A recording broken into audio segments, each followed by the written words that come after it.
നമസ്കാരം. എല്ലാവരും ഇന്നലെ രാത്രി 10:45 മണിക്ക് സ്വന്തം ടിവിയുടെ മുന്നിലിരുന്ന് സഞ്ജു സഞ്ജു സഞ്ജു സഞ്ജു എന്ന് വിളിച്ചപ്പോഴും സഞ്ജു സാംസണെ വാണോളം പുകഴ്ത്തിയപ്പോഴും ആ കളി തീരുന്നത് വരെ അവരുടെ വീടിൻ്റെ പരിസരത്ത് പമ്മിപ്പതുങ്ങി നിന്നിട്ട് കളി ജയിച്ചു കഴിഞ്ഞ ഉടൻ തന്നെ ചുവന്ന പട്ടുമായിട്ട് സഞ്ജുവിൻ്റെ അച്ഛനെ പുതപ്പിക്കാൻ നേരിട്ട് ഓടിച്ചെന്ന് രണ്ട് ചുവന്ന തരികളുടെ പ്രത്യേക ആത്മാർത്ഥതയെ നമ്മൾ കണ്ടില്ലെന്ന് നടിക്കരുത്.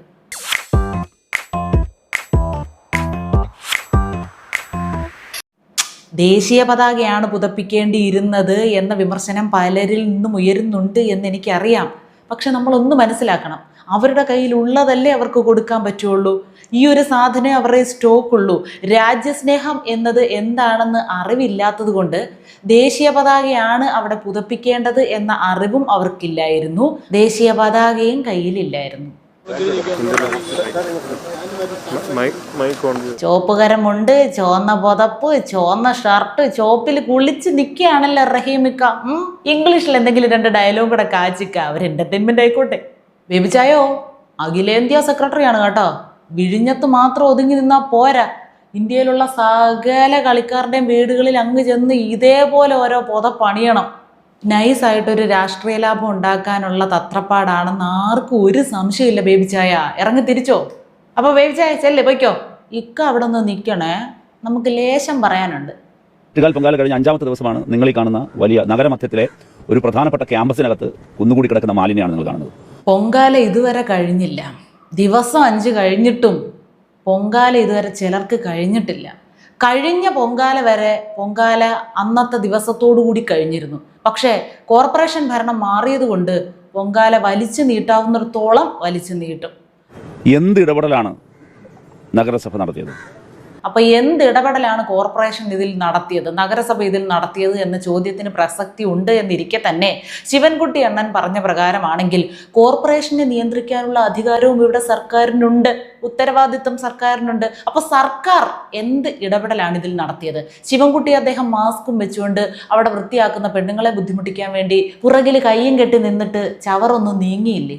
നഗരത്തിലെ വിവിധ ക്യാമ്പസുകൾക്കുള്ളിൽ ഇതിന് സമാനമായ കാഴ്ച, ചിലപ്പോൾ ഇതിനേക്കാൾ ആപൽക്കരമായ കാഴ്ച കാണാൻ കഴിയും. ഇക്കാട കുണ്ഠിതം ഞങ്ങൾക്ക് മനസ്സിലാകുന്നുണ്ട്. ഒരു പൊങ്കാല എന്ന് പറഞ്ഞാൽ അത് നമുക്ക് ചാകരയല്ലായിരുന്നോ? അതല്ലേ കയ്യിൽ നിന്ന് പോയത്. അപ്പം 5 അല്ല 50 ദിവസം വരെ ഇത് നിങ്ങൾ നീട്ടും. തിരുവനന്തപുരം നഗരത്തിലുള്ള ക്യാമ്പസുകളുടെ ഒരു കോണിൽ കൂട്ടിയിട്ടിരിക്കുന്ന മാലിന്യങ്ങളെക്കുറിച്ച് മാത്രം സംസാരിച്ചാൽ പോരാ ഇക്ക. ഈ സമയത്ത് ഹരിതകർമ്മസേന വിചാരിച്ചിട്ട് പോലും മാറ്റാൻ കഴിയാത്തത്ര മാലിന്യങ്ങൾ തിരുവനന്തപുരം നഗരത്തിൽ നിലകൊള്ളുന്ന ചില പ്രത്യേക സ്ഥാപനങ്ങളിൽ കൂടി കിടക്കുന്നുണ്ട്. അതിനെയൊക്കെ ഇനി നീക്കം ചെയ്യാൻ ആരെ ഇറക്കും? ജനങ്ങളെ ഇറക്കുകയാണ്. ജനങ്ങളെ തന്നെ ഇറക്കണം. ജനങ്ങൾ ഒരുമ്പിട്ടിറങ്ങും ആ മാലിന്യമൊക്കെ തൂത്തുവാരി അറബിക്കടലിൽ കൊണ്ട് കളയാൻ. അതുപോലെ തന്നെ ഈ വേസ്റ്റിൻ്റെ ഒക്കെ കാര്യം പറയുന്നുണ്ട്. മൂക്ക് പൊത്താതെ ഇപ്പോഴും നടക്കാൻ കഴിയാത്ത പ്രദേശങ്ങൾ തിരുവനന്തപുരം നഗരത്തിൽ കാലാകാലങ്ങളായിട്ടുണ്ട്. ഈഞ്ചക്കൽ വഴി പോയിട്ടുണ്ടോ? ഉണ്ടോ? ആ സമയത്ത് ആരായിരുന്നു കോർപ്പറേഷൻ്റെ ഭരണം? ആര്യ ചേച്ചിയുടെ തരികിടകളൊക്കെ കണ്ടുപിടിക്കാൻ ജനങ്ങളെ നമുക്ക് ഇറക്കിയാലോ? ആ സമയത്ത് മാലിന്യമൊക്കെ തൂത്തോണ്ടിങ്ങി വരാൻ. നഗരത്തിലെ വിവിധ കോണുകളിൽ ഇതേ മാതൃകയിലുള്ള വേസ്റ്റ് കൂമ്പാരങ്ങൾ നിങ്ങൾ കാണാൻ കഴിയും. പൊങ്കാലയ്ക്ക് 3-5 ദിവസം മുമ്പ് തന്നെ കോർപ്പറേഷന്റെ ഭരണസമിതി കൂടി ആലോചിച്ച് വേസ്റ്റ് കൂമ്പാരത്തിന്റെ ഒരു പ്രത്യേക മാതൃക നിർമ്മിച്ചായിരുന്നു. അതുകൊണ്ട് എല്ലായിടത്തും ഒരേ അളവിൽ കൃത്യമായിട്ടുള്ള മാതൃക പിന്തുടർന്ന് വേസ്റ്റ് കൂട്ടിയിടാൻ അവരെ കൊണ്ട് സാധിച്ചിട്ടുണ്ട്. അങ്ങനെയല്ലേക്കാ? ഇതിൽ സംഭവിച്ചത് നഗരസഭയുടെ ഏറ്റവും ഗുരുതരമായ അലംഭാവമാണ്, ഭരണപരാജയമാണ്. അതുകൊണ്ട് ഉടൻ തന്നെ മേയർ രാജിവെക്കണം, അങ്ങനല്ലേ? നിരുപാധികമായി ഭക്തജനങ്ങളോടും തിരുവനന്തപുരം നഗരത്തോടും മേയർ മാപ്പ് പറയാൻ തയ്യാറാണ്. നശിപ്പിച്ച് ഭക്തജനങ്ങളോട് മാപ്പ് മാത്രം പറഞ്ഞാൽ ഇത് തീരുവോ? മേയർ രാജിവെക്കണം. അതാ മേയർ രാജിവെക്കണമെന്ന് പറയാൻ ഇക്കായ്ക്കൊരു ഇതില്ലാത്തത്? അതിൽ കുറഞ്ഞ വേറൊന്നുമില്ല. ഇനി ഒന്നതാണ് ചെയ്യേണ്ടത്. രണ്ടാമത് രാജേഷണ്ണ എഴുതി വെച്ചോണേ. ആദ്യത്തത് മാപ്പ് പറയണം അല്ലേ? രണ്ടാമത്തത് ഇപ്പൊ പറയക്ക. അശാസ്ത്രീയമായി ഈ വേസ്റ്റ് എല്ലാം സമാഹരിച്ച് പലയിടങ്ങളിലും കൊണ്ടുപോയി അശാസ്ത്രീയമായി ഡംപ് ചെയ്തിരിക്കുകയാണ്. നമ്മൾ ഹരിതകർമ്മ സേനക്കാരെ കൊണ്ട് എങ്ങനെയാണ് ശാസ്ത്രീയമായിട്ട് വേസ്റ്റുകൾ ഡംപ് ചെയ്യിക്കുന്നത് എന്നവർക്ക് നേരത്തെ പറഞ്ഞു കൊടുക്കേണ്ടതല്ലേ? നിങ്ങളൊക്കെയല്ലേ കഴിവേറിക്കിടക്കുന്ന ആളുകൾ. അപ്പം നിങ്ങളൊക്കെ വേണ്ട ഇത് പറഞ്ഞു കൊടുക്കാൻ. അവർക്ക് ഇതിനെക്കുറിച്ചൊന്നും അറിവില്ലാന്ന്. വേസ്റ്റുകൾക്കല്ലേ വേസ്റ്റുകളുടെ ശാസ്ത്രീയതയും അതെങ്ങനെ കൃത്യമായിട്ട് നിർമ്മാർജ്ജനം ചെയ്യണം, എന്തൊക്കെ ചെയ്താൽ അത് പോകും എന്ന് അറിയുള്ളൂ. അപ്പം അതൊക്കെ പറഞ്ഞു കൊടുക്കണ്ടേന്നായി ചോദിക്കുന്നത്. അതായത് രാജേഷ് അണ്ണ ഇത് കേട്ടോണം. ശാസ്ത്രീയമായിട്ട് എങ്ങനെയാണ് ഡംപ് ചെയ്യണമെന്ന് ചോദിച്ചാൽ, അതായത് നമ്മൾ വേസ്റ്റ് എല്ലാം കൂടെ കുത്തി നിറച്ച് കെട്ടിവെക്കുന്ന ചാക്കില്ലേ, അത് കെട്ടിവെക്കുമ്പോൾ വാഴനാര് കൊണ്ട് കെട്ടിവെക്കണം. അതാണ് നേച്ചർ ഫ്രണ്ട്ലി ആയിട്ട് ശാസ്ത്രീയമായിട്ട് വേസ്റ്റ് ഡംപ് ചെയ്യാനുള്ള രീതി. ഹരിതകർമ്മസേനക്കാരൊക്കെ അങ്ങനെയാണ് കൊണ്ട് വഴിയിൽ കൂട്ടിയിട്ടിരിക്കുന്നത് കണ്ടിട്ടുണ്ട്. വാഴനാര് കൊണ്ട് കെട്ടുമ്പോൾ അതിനൊരു പ്രത്യേക ശാസ്ത്രീയത കൈവരികയും ആ വേസ്റ്റ് കൃത്യമായ ഇടത്ത് ഡംപ് ചെയ്യപ്പെട്ടു എന്ന് കാണുന്നവർക്ക് തെറ്റിദ്ധരിക്കാൻ കഴിയുകയും ചെയ്യുന്നു. അങ്ങനെയല്ലേക്ക? ആരോഗ്യ പ്രശ്നങ്ങൾ ക്ഷണിച്ചു വരുത്തുന്ന ഇത്തരം ഡിസ്പോസൽ അടിയന്തരമായി അവസാനിപ്പിക്കണം. ഇന്നലെ ഈ കോർപ്പറേഷൻകാർ കയറി കഴിഞ്ഞിട്ടാണ് ഇവിടെ ആരോഗ്യ പ്രശ്നങ്ങൾ ഉണ്ടാകുന്നത്. പ്രത്യേകിച്ച് ഈ പൊങ്കാല കഴിഞ്ഞിട്ട് അത് വൃത്തിയാക്കാതിരുന്നതിനെ തുടർന്ന് എത്ര ദിവസം കൊണ്ട്, ഈ 5 ദിവസങ്ങളായിട്ട് കേരളം പനിക്കിടക്കയിലാണ്, പകർച്ചവ്യാധികളുടെ പിടിയിലാണ്. വയറിളക്കം ഒരു വശത്ത്, ഛർദി ഒരു വശത്ത്, കോവിഡിനേക്കാൾ മാരകമായിട്ടുള്ള വലിയ മഹാവ്യാധികൾ വരുമോ, വന്നാൽ അതിനെ എങ്ങനെ തടയണം എന്നുള്ള ഗവേഷണങ്ങൾ ഇപ്പോഴേ വീണ ചേച്ചി തുടങ്ങിയെന്നാണ് കേട്ടത്. എന്തിനാണ് കോർപ്പറേഷൻകാരെ ഇങ്ങനെ നമ്മുടെ സർക്കാരിനെ, നമ്മുടെ ജനങ്ങളെ ഒക്കെ ഇട്ട് ബുദ്ധിമുട്ടിക്കുന്നത്? രാത്രിയും വേസ്റ്റ് നീക്കം ഉണ്ടായിരുന്നു, അത് അടിയന്തരമായി അവസാനിപ്പിക്കണം. നിങ്ങൾ ഇന്നലെ രാത്രിയിലെ ഒരു വേസ്റ്റ് എടുത്ത് മാറ്റിയെന്ന്, അത് നിങ്ങൾ അടിയന്തരമായിട്ട് അവസാനിപ്പിക്കണം രാജേഷണ്ണ. വേസ്റ്റ് എടുത്ത് മാറ്റരുത്. അവിടെ എവിടെയായിട്ട് കുറച്ചൊക്കെ എങ്കിലും ഇട്ടേക്കണ്ടേ, എങ്കിലല്ലേ ഇങ്ങനെ വാർത്താ സമ്മേളനം വിളിച്ച് ഈ വേസ്റ്റിന്റെ അടുത്ത് നിന്ന് ഇങ്ങനെ സംസാരിക്കാൻ പറ്റുള്ളൂ. മുഖം രക്ഷിക്കാൻ വേണ്ടി നിങ്ങൾ കാട്ടിക്കൂട്ടുന്ന ഇത് വിപരീത ഫലമാണ് ഉണ്ടാക്കുന്നത്. അപ്പൊ വിപരീത ഫലത്തെക്കുറിച്ചുള്ള ശാസ്ത്രീയമായ അറിവൊക്കെ ഇക്കായ്ക്കുണ്ട്. ഇതെല്ലാം വിപരീതമായിട്ടേ ബാധിക്കുള്ളൂ, അതേ ഞങ്ങൾക്കും പറയാനുള്ളൂ. നിങ്ങൾക്ക് നിങ്ങളുടെ മുഖം രക്ഷിച്ചാൽ മതി. പക്ഷേ ഇതെല്ലാം കൂടി അശാസ്ത്രീയമായി കൊണ്ട് പലയിടത്തും ഡംപ് ചെയ്യുന്നത് ആ പ്രദേശത്തെ ജനങ്ങളുടെ ആരോഗ്യ പ്രശ്നങ്ങൾ ക്ഷണിച്ചു കൊടുത്ത അവിടുത്തെ കുഞ്ഞുങ്ങൾ അണ്ണൻ ഇമോഷണൽ അറ്റാക്കിലേക്ക് കടന്നിരിക്കുകയാണ്. നിങ്ങൾക്ക് ഇങ്ങനെ മുഖം രക്ഷിക്കാൻ എന്തെങ്കിലുമൊക്കെ ചെയ്താൽ മതി. പക്ഷെ ഇവിടുത്തെ സർക്കാരിന്റെ ശീലം, ഇടതുപക്ഷത്തിന്റെ ശീലം അതല്ല. ഞങ്ങൾ മുഖം രക്ഷിക്കാൻ വേണ്ടി ഒന്നും ചെയ്യുന്നവരല്ല, നാട്ടുകാരെ രക്ഷിക്കാൻ വേണ്ടി നിരന്തരം പരിശ്രമിച്ചുകൊണ്ടിരിക്കുന്നവരാ. നാട്ടുകാരുടെ ആരോഗ്യം, നമ്മുടെ കുഞ്ഞുങ്ങൾ. അണ്ണ കർച്ചീഫ് കരുതിയിട്ടുണ്ടോ? ടൺ കണക്കിന് മാലിന്യം കൊണ്ട് ഒരു സെഗ്രഗേഷനും ഇല്ലാതെ, ഒരു വേർതിരിവും ഇല്ലാതെ കൊണ്ട് തള്ളിയിരിക്കുകയാണ്. സെഗ്രഗേഷൻ, വേർതിരിവ്, വേസ്റ്റിന്റെ കാര്യത്തിൽ ഒരു വേർതിരിവും കാണിച്ചില്ല കേട്ടോ. പ്ലാസ്റ്റിക് നീ ആദ്യം അവിടെ ചെന്ന് നിൽക്ക്. എടാ ഗ്ലാസ് നീ അവിടെ അടങ്ങി നില്ല, നിന്നെ 2ാമത്തെ നിര നിർത്താം. സ്റ്റീലെല്ലാം കൂടെ അവിടെ ഒന്നിച്ച് നിന്നേ. ഒരു വേർതിരിവും ഇല്ലായിരുന്നു അല്ലേ അണ്ണാ? എല്ലാത്തിനെയും കൂടെ ഒന്നിച്ചവരിട്ടിരുന്നു. അതിലിനി പ്രത്യേക പ്രതിഷേധം എല്ലാം നടത്തണം. ദുരന്തം, പാരിസ്ഥിതികാഘാതം, ആരോഗ്യ പ്രശ്നങ്ങൾ, ഇതൊക്കെ ഒരു ഭരണ നേതൃത്വം മനസ്സിലാക്കണ്ടേ? അതിനുള്ള സെൻസ് വേണ്ടേ, സെൻസിബിലിറ്റി വേണ്ടേ? പക്ഷെ കോർപ്പറേഷൻകാർക്ക് അതില്ലെങ്കിലും നമ്മുടെ സർക്കാരിന് അതുണ്ടല്ലോ. കോർപ്പറേഷനെ ഭരിക്കാനുള്ള അവകാശം നമുക്കാണെന്നല്ലേ പറയുന്നത്. അപ്പൊ പിന്നെ സർക്കാർ എന്താ ഇതൊക്കെ മുൻകൈ എടുത്ത് ചെയ്യാത്തത്? കോർപ്പറേഷൻകാരെ സമ്മതിക്കുന്നില്ല. അപ്പോൾ ഉണ്ടായ വീഴ്ച ചരിത്രത്തിലെ ആദ്യത്തെ വീഴ്ചയാണ്. ചരിത്രത്തിൽ ആദ്യത്തെ വീഴ്ചയൊക്കെ എന്നേ സംഭവിച്ചു കഴിഞ്ഞു.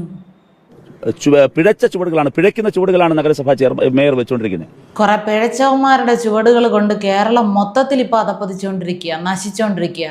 അപ്പൊ പിന്നെ കോർപ്പറേഷന്റെ പിഴച്ച ചുവടുകളെ നിങ്ങൾ നിർവചിക്കാൻ പോണോ? പിഴയ്ക്കുന്ന ചുവടുകളാണ്, അത് അപകടമുണ്ടാക്കുന്ന ചുവടുകളാണ് വീണ്ടും വെക്കുന്നത്. അപ്പൊ പിഴയ്ക്കുന്ന ചുവടുകൾ ഏതാണ്, പിഴയ്ക്കാത്ത ചുവടുകൾ ഏതാണ്, അപകടമുണ്ടാക്കുന്നത് ഏതാണ്, ഉണ്ടാക്കാത്തത് ഏതാണ്? ഇതിനെക്കുറിച്ചൊക്കെ ധാരണയുണ്ടെങ്കിൽ നിങ്ങൾ ഈ ഗതികേടിൽ കിടക്കുമോ? ഇപ്പം BJP-യിലെ മുതിർന്ന ഏതെങ്കിലും നേതാക്കളുണ്ടെങ്കിൽ ദയവായി മേയർക്ക് ഉപദേശിച്ചു കൊടുക്കണം. മേയർ നേരത്തെ പറഞ്ഞിട്ടുണ്ട്, കോർപ്പറേഷന്റെ കാര്യം അവർ നോക്കിക്കോളാം, അവരുടെ കാര്യത്തിലോട്ട് ഇടപെടാൻ ചെല്ലണ്ട, നിങ്ങൾക്കൊക്കെ കിട്ടിയിരിക്കുന്ന വകുപ്പുകൾ നിങ്ങളൊക്കെ കൃത്യമായിട്ട് അങ്ങ് ചെയ്യാൻ പറഞ്ഞു. അതവിടെ നിൽക്കട്ടെ. മേയറെ ഉപദേശിക്കാൻ ആരെങ്കിലുമൊക്കെ അവിടെ കാണും, അല്ലെങ്കിൽ മേയർ ആരുടെയെങ്കിലുമൊക്കെ ഉപദേശം കേൾക്കാൻ സന്നദ്ധതയെങ്കിലും പ്രകടിപ്പിക്കുന്ന ആളാണ്. ഇവിടുത്തെ മുഖ്യ ഇതിനെ ആര് ഉപദേശിച്ച് നേരെയാക്കാനാ? വല്ലവനും ഉണ്ടോ ഇനി ഉപദേശിക്കാൻ? ഇന്ത്യയിലുണ്ടോ ആരെങ്കിലും? വീണത് വീണു. വീണത് വീണ കാര്യം പറഞ്ഞപ്പോഴാണ്, വീണ ചേച്ചിയുടെ കാര്യം എന്തായിക്കാ? നിങ്ങൾ പ്രതിഷേധമെല്ലാം ഉയർത്തുമ്പോഴും ഞങ്ങളും സഹായിക്കാൻ തയ്യാറാണ്. നഗരത്തെ മാലിന്യമുക്തമാക്കാൻ ഞങ്ങളും സഹായിക്കാൻ തയ്യാറാണ്. പറയൂ.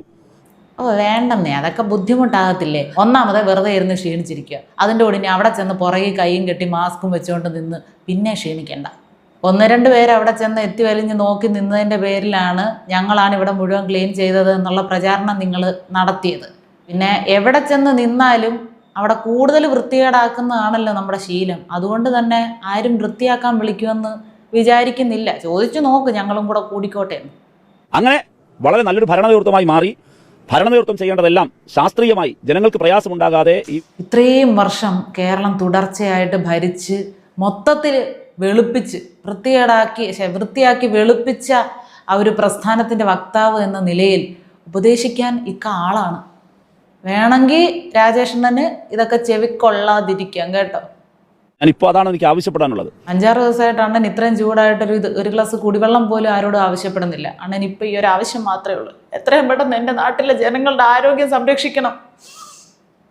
വലിയ ക്യാമ്പയിനുകളിലേക്ക് ഞങ്ങൾക്കും പോകേണ്ടി വരും. ഫീസണി ഇനി ഇതിങ്ങനെ മുന്നോട്ട് പോയാൽ ആളുകൾക്ക് പനിയും ജലദോഷവും വയറ്റിളക്കവും പിന്നെയും കൂടും. അങ്ങനെ വന്ന ഞങ്ങൾക്ക് പൊങ്കാലയ്ക്കെതിരെയും വയറിളക്കത്തിനെതിരെയും ഒക്കെ ഹർത്താൽ ഇവിടെ നടത്തേണ്ടി വരും. ഉള്ള കാര്യം പറഞ്ഞേക്കാം. ഞങ്ങൾക്കാകെ അതേ അറിയത്തുള്ളൂ, മുടക്കാൻ. ജനങ്ങളാകെ അസ്വസ്ഥരാണ്. സത്യം. ഈ കെടുകാരി അവസാനിപ്പിക്കണം. ചരിത്രത്തിൽ ഇതോളം ഉണ്ടായിട്ടുള്ള ഈ വീഴ്ചയ്ക്ക് വലിയ നിലയിൽ ജനങ്ങളോട് മാപ്പ് പറഞ്ഞു. എന്റെ പൊന്നിക്ക, ഇതൊക്കെ ചെന്ന് നിങ്ങളുടെ മുഖ്യദാസന്റെ മുന്നിൽ പറ. ഡയലോഗുകളൊക്കെ കറക്റ്റാ. നിങ്ങൾക്കൊരു പ്ലാൻ ഉണ്ടായിരുന്നില്ല, പദ്ധതി ഉണ്ടായിരുന്നില്ല, ഒരു അസൈൻമെന്റ് ഉണ്ടായിരുന്നില്ല. നിങ്ങളുടെ ഈ പ്ലാൻ ബിയും സിയും ഡിയും ഒക്കെ എക്സ്ട്രാ സ്റ്റോക്കുകൾ ഇരിക്കുകയല്ലേ, അതിന് ഏതെങ്കിലും ഒരെണ്ണം എടുത്ത് കൊടുക്കുന്നേ. പാവങ്ങളല്ലേ. നിങ്ങൾ അവരെ വിന്യസിച്ചില്ല ശരിയായ വിധം. ഓ മാറ്റി നിർത്ത്, ഇത് തീരത്തില്ലേ ഇന്ന്. കൃത്യമായിട്ട് വിന്യാസവും ഉപന്യാസവും എല്ലാം അറിയാവുന്ന കുറെ ആളുകൾ. നിങ്ങൾക്കുണ്ടായ ഭരണപരാജയത്തിന് ആ പാവപ്പെട്ട ആത്മാർത്ഥതയുള്ള ആ തൊഴിലാളി വിഭാഗത്തെ നിങ്ങൾ ആക്രമിക്കരുത്, അവരെ ശത്രുവാക്കരുത്. ഇപ്പൊ കാര്യങ്ങൾ അവിടോട്ടൊക്കെയാണ് പോകുന്നത്. എവിടൊക്കെ കൊണ്ട് എത്തിക്കുകയോ എന്തോ.